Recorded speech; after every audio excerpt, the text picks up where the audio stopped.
जीअं सिंधु देश, जीअं साईं GM सैयद सिंध जे माण्हुनि जंहिं तरीक़े सां बुनियाद परस्तीअ जे ख़िलाफ़ु पंहिंजो आवाज़ु उथारियो आहे ऐं समूरी सिंध सिविल सोसाइटी हुजे, क़ौमी कारकुन हुजनि, दानिश्वर, अदीब, सोशल मीडिया जा माण्हू, सभिनी तमामु वॾी मुड़सी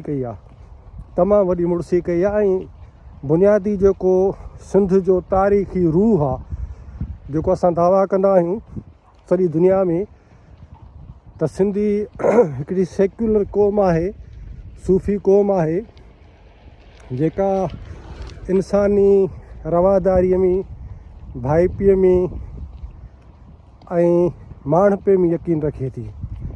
उहा सिंध जंहिंजे लाइ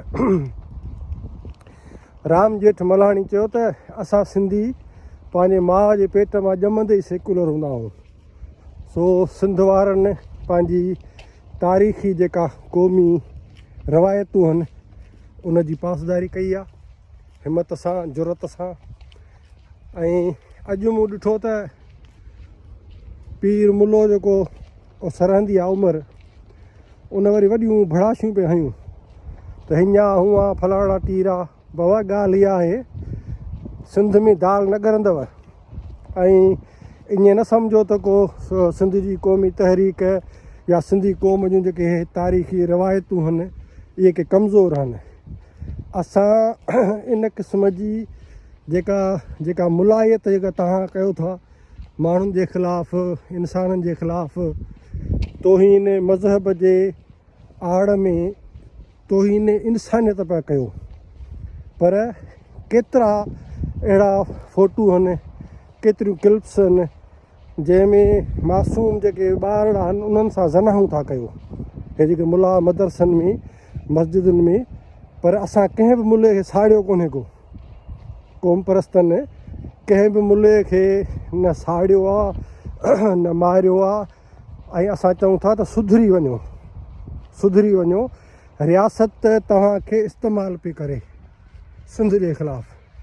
इन करे मां सम्झां थो त समूरी सिंध खे शाबस हुजे, जस हुजे, जंहिं तरीक़े सां बुनियाद परस्तीअ जे ख़िलाफ़ु सॼी सिंध उथी बीठी आहे।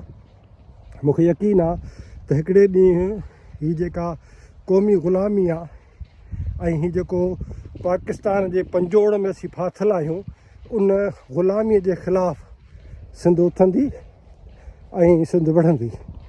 सो मां सिर्फ़ु एतिरो सिंध वासियुनि खे चवां थो ऐं उन्हनि पंहिंजे भेनरुनि खे जिन अॻुवाणी कई आहे, जेके उते तक़रीरूं कयूं आहिनि, पर सॼी सिंध खे शाबास हुजे, जस हुजे ऐं इन ई जज़्बे सां क़ौमी ग़ुलामीअ जे ख़िलाफ़ु उथी बीहजो।